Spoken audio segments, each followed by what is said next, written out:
All right, so we are going to move over to Egypt. And this is still part of content area 2. This is review session 2, content area 2. So we looked at in review session 1, the ancient Near East. Review session 2, we're going to look at Egypt. And then as still part of content area 2, we will then have left the Etruscan, the Roman, and the Greek. Okay, so we're just moving on forward. So we've already talked about Sandban, which is here on the left. Now we're moving into talking about Egyptian art. We're going to see a lot of similarities. Of course, we're on the continent of Africa now, far northeast, closest to the Fertile Crescent, where we were looking at the Tigris and the Euphrates for the ancient Near East. So close, but Egypt is definitely its own style. We're still going to be seeing a lot of royal figures, divine figures. Remember that with Egypt, the pharaoh is considered both god and king. And so we see that in a lot of the art. And then I ask you guys to remember as we were starting, if you watched review 1, I asked you to remember something about Egyptian art that you would be sure to mention if you write about Egyptian art on the AP exam. And hopefully that is permanence.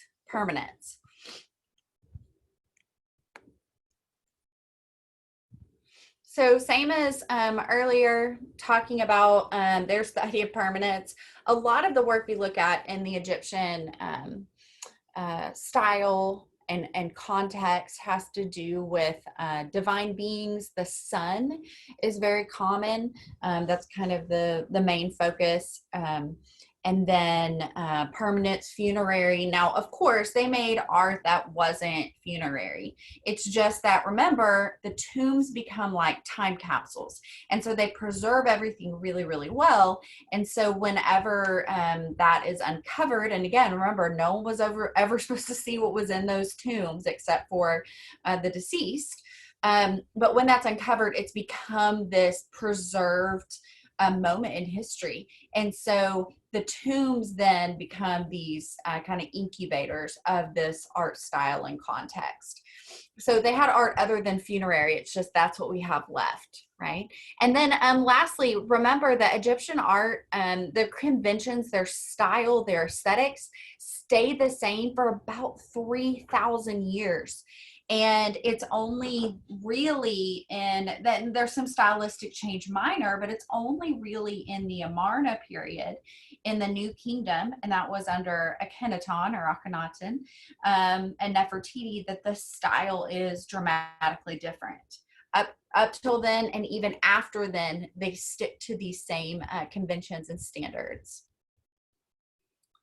It's important to think about Egyptian art as cyclical, this idea of their society based on the flooding of the Nile. And so that becomes part of what we see at their temple at Karnak, the Temple of Amun-Re. It becomes hugely important for their agriculture. And so everything you can see is focused right around the Nile. Remember that the Nile is going to flow what looks like to us, up, so north. And so this is actually Lower Egypt and this is Upper Egypt. It's flipped from what you might be thinking. So this is the delta. This is where the river is spreading out towards the sea, the Mediterranean.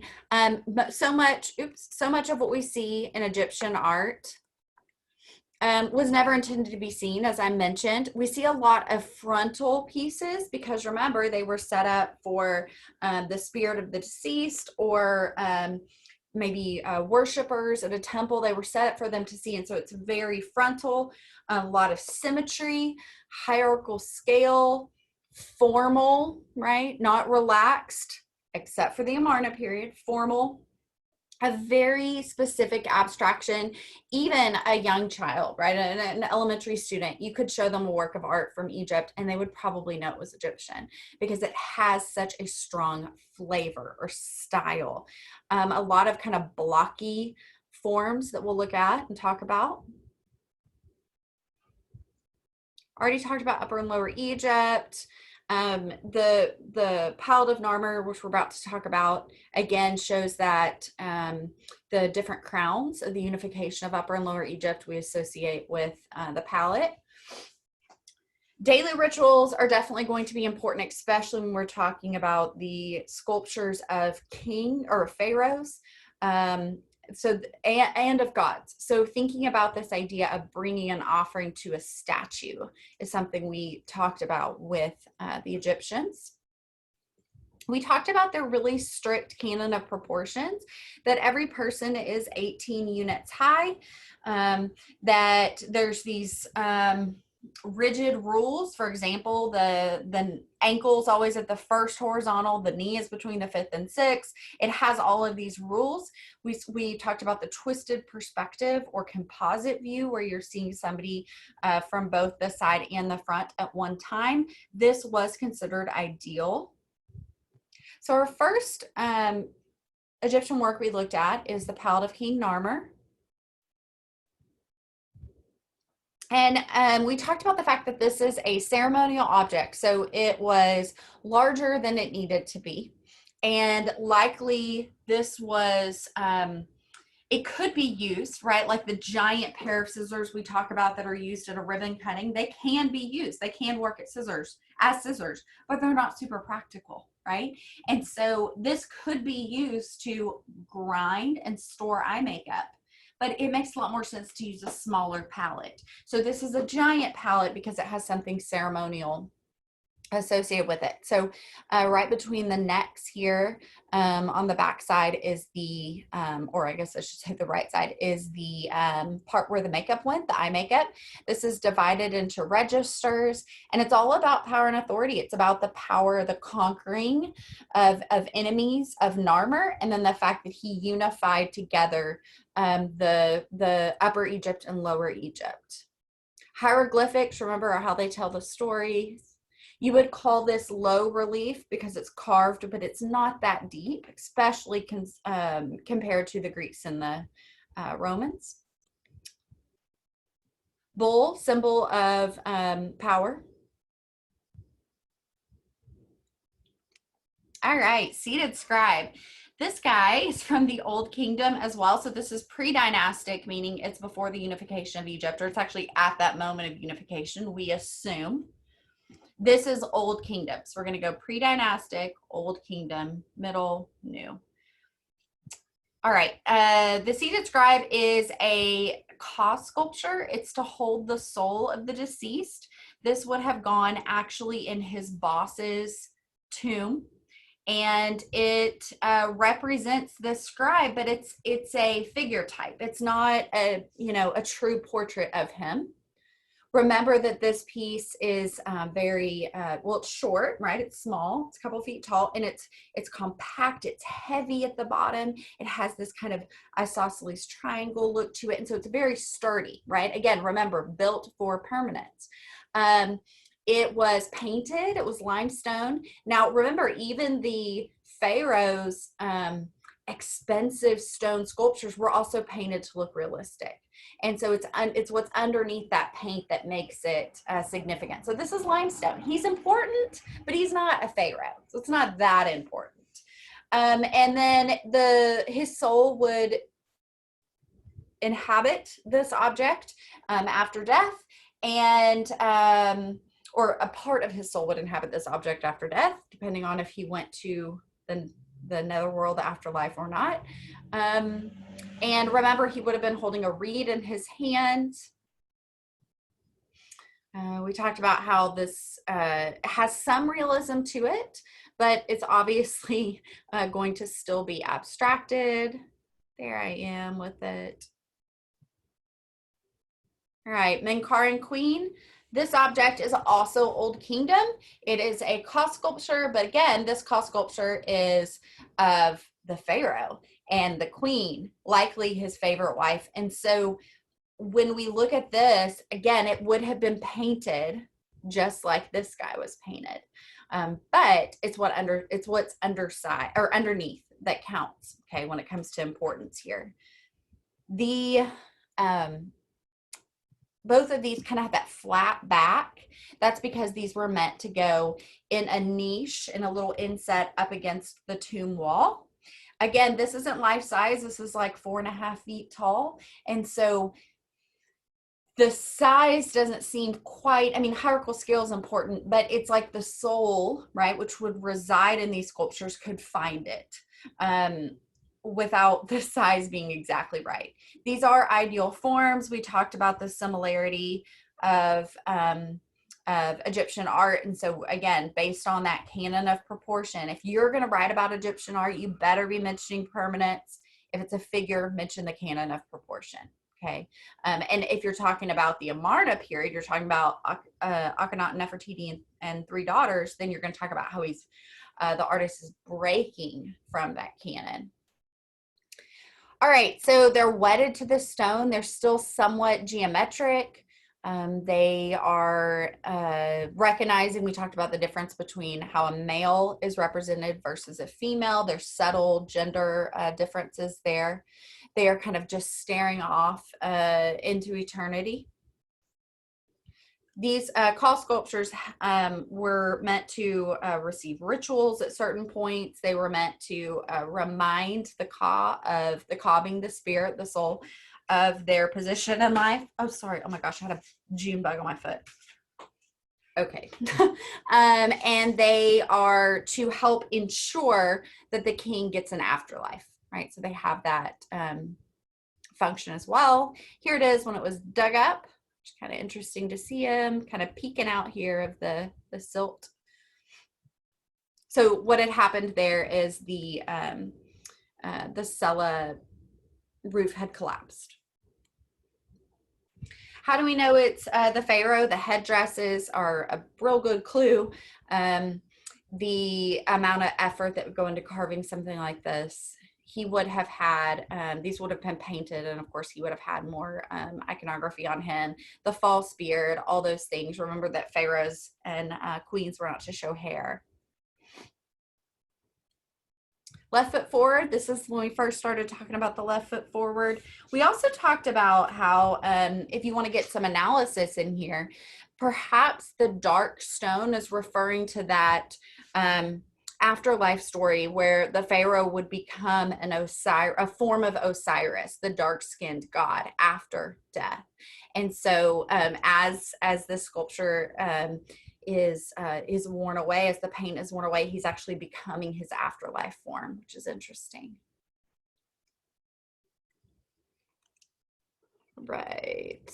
So moving on to the pyramids, also Old Kingdom. Remember that one interpretation of the pyramids that is very popular, and this would definitely get you your complex point, would be talking about Benben and that idea that when Atum, the creator god, made land, right, separated the earth and the sky, made land, it formed out of this pyramidal prism shape on the banks of the Nile, right? So the Great Pyramids and the Sphinx. The Sphinx is another example, the guardian figure, kind of like the Lamassu. You can make some comparisons there, although remember the Lamassu, those were set up all around Assyria within the citadel of Sargon. The Assyrian citadel of Sargon II. And they were there as a reminder of the Assyrian and the king, Sargon II's power, right? So this is guarding this burial spot, and it likely is lined with the cult of the sun, but it's also a reminder of the power and importance of the pharaoh. Remember that the pyramids, they look like they're just kind of rough. Well, they are kind of rough now, but originally they had that smooth, perfect, white, gleaming limestone on the exterior, may have had gold at the top. So they were much more brilliant looking than they are today. College Board could give you guys this plan, because this is from them, and expect you kind of know that, again, this is grandson, son, grandfather, okay? right? So this is the three generations here. There are smaller pyramids around, especially Khufu's up here. Remember that Khufu's is the one that had the boats. So they would actually, for funerals, divert the water from the Nile, flood these canals leading up to the pyramids, and then they would float the body up to its final resting place. And so this is a huge amount of effort to show the importance of the pharaoh. So these causeways. And then they are off of true north by just a couple degrees. So the fact that they could build these is astonishing. The fact that they could construct all the materials here and do this is just astonishing. But then when you add to that the fact that they are lined up with the constellations, that they line up with cardinal directions, very, very important. And so these would also be an axis mundi, a connection point between the gods and humans or earth. And remember, the pharaohs themselves are gods and humans, so that should make sense context wise. It seems like there was something else I was going to mention here. Or in the Valley of the Dead. Remember, we are on the west side of the Nile, and so that's the dead side. The east side is the life side, and we'll talk about that more with the Temple of Amun-Re. Oh, I know what it was. The pyramids were built by the Egyptians, not slaves. Okay, they were built by the Egyptians. They're work tax. Boats. Sphinx. All right, so the Temple of Amun-Re and Hypostyle Hall, this is New Kingdom. So we've moved forward into the New Kingdom. During the New Kingdom, they're not building pyramids anymore. That, phased out with the Old Kingdom. They are burying in the rock-cut tombs in the Valley of the King. I think it was too much effort to build pyramids. All right, so Temple of Amun-Re, Hypostyle Hall. Remember that this is a meandering structure that just kind of goes on and on and on. And at each main kind of a space, there's a checkpoint. That checkpoint is set up with a pylon. So we talked about pylon, these monumental gateways in architecture. And so this checkpoint is going to stop the people who should not proceed further. And so the further you go into the Temple of Amun-Re, the higher you are within their religious structure or within as a member of royalty. Right. So certain people could only go in certain courtyards, certain distances here. It was added to over time. This was built at the site of Benben. So this is where creation started, according to the Egyptian cult beliefs. It actually rises up as you go in. And so there's a slight elevation. So when you go in this main front, through the main front pylon, as you go all the way, if you were to go all the way into the back of the Temple of Amun-Re, you would end up at a higher elevation. So you're actually, and that could be some good analysis for you, right? We talked about that. You're actually ascending as you go into the sacred space. It was divided up with sacred pools, mostly rectangular structures. We looked at their historiated or narrative kind of, this is not a narrative, but narrated reliefs around the columns, huge columns. Remember, a hypostyle hall is a room full of columns. So here it is. Again, pylons are the dividers. It aligns with the compass point or cardinal directions. Obelisk or obelisk. This, remember that these were made as power symbols, and probably the most famous is Hatshepsut. And it would be important that she would make this giant male power symbol. And it's because, remember, Hatshepsut constantly was trying to assert her power as the one and true pharaoh of that point in time, right? Which was even harder for her because she was a woman.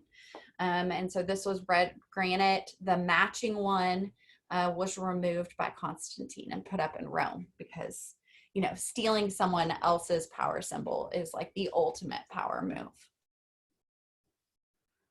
So we are just east of the Nile. Remember, this is the life side of the Nile, the east side. Across the Nile would have been the death side. And so this was where the Valley of the Kings were, where they were buried. So Karnak is the location. Amun-Re is the temple site. Another kind of view there. Zep-Tepi, that idea for the first time refers to the creation of the world. Again, Zep-Tepi, the creation by Atum, was in the shape of Ben-Ben, if that makes sense. And oh, I love this part. So symbolism, some analysis here. Remember, as the temple or as the Nile would flood, it would actually surround the low-lying areas around Karnak, and so it would appear to be Ben-Ben. It would appear to be an area that is coming up from the primordial waters. Oh man, we talked about Hatshepsut so much. Hopefully, you guys remember. This was a funerary memorial site, but she is not buried here. Instead, it was to worship her in life and remember her at death or after death. It was purposely destroyed. That's why it looks like it's kind of in rough shape. It was purposely destroyed by someone, likely Thutmose III, her stepson. And we talked with this work about in situ and how it's built, terraced into the mountainside. Mortuary temples, again, they are near where the funeral spaces are, but they are not themselves funeral spaces. Remember that Hatshepsut here is kneeling in this red granite. We talked about the reason is because she is bowing to her father, Amun, who would come over, his sculpture would come over once a year from Karnak and would be carried up that central axis there. Okay, it would spend one night in the cella innermost of the temple, and then it would go back. And so it has this central axis for that formal procession. And remember, she had to make up all this religious myth about herself to create a divine story, because she kind of took her spot there as leader. Oh, very lovely. Remember Hatshepsut? Super interesting. All right, so the Amarna period lasted a short period of time, and it was basically this rejection where Akhenaten or Akhenaten is rejecting what has been done before with these standards of that have lasted all the way since the Old Kingdom, and instead is taking a polytheistic culture and forcing it to be monotheistic. So Aten is going to be the only god who's worshipped, and he fires all the priests because he's going to be the only priest as the pharaoh. And so it's a big upset, a big time of turmoil for a lot of Egyptians as they adjust to this new leader. And we know that changes in government can cause adjustment periods. And then after the last Amarna period pharaoh, things go back to normal. Well, normal. They go back to how things were before the Amarna period, and they try to pretend like it never happened. Kind of what they did to Hatshepsut. Okay. Typically with the Amarna period, you're going to see these really like elongated faces, these long kind of curvy forms, more maybe effeminate forms or androgynous forms.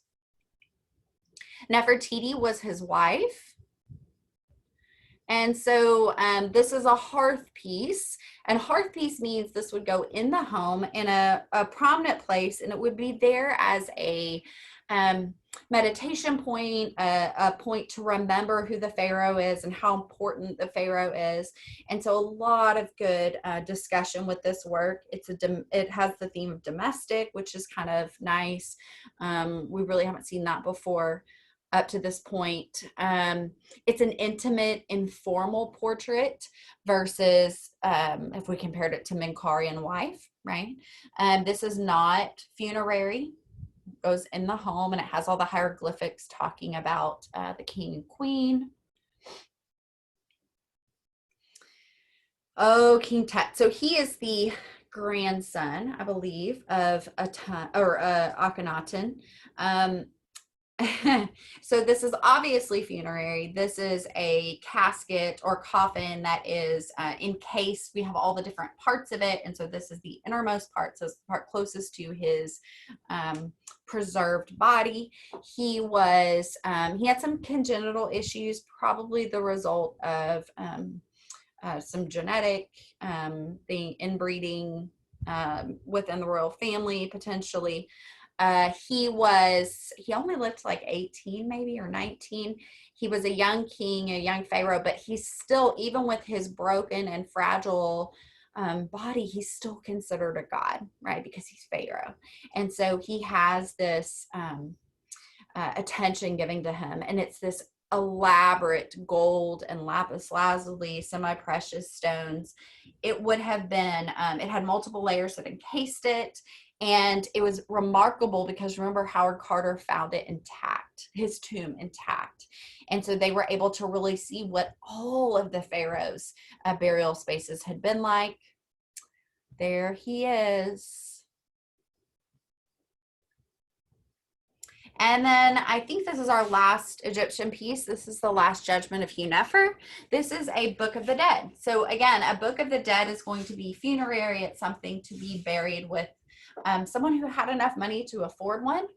These were made by artisans in bulk and purchased by the family of the deceased to bury along with the deceased. And so we know that this was buried with Hunefer. And Hunefer is this guy right here. He appears multiple times. And so we see him actually going through the stages leading up to his meeting his maker, right? His finding out if he is worthy enough for an afterlife. So remember with the Egyptians, you either get an afterlife or you cease to exist. It's not a heaven and hell situation, okay? It's all or nothing.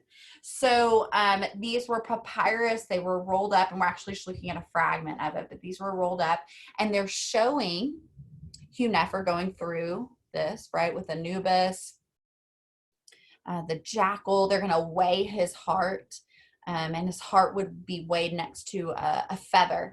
And this is the Ma'at. It's deciding whether or not he's considered worthy and honorable and he's lived a good life. If he has, then he can go to the afterworld.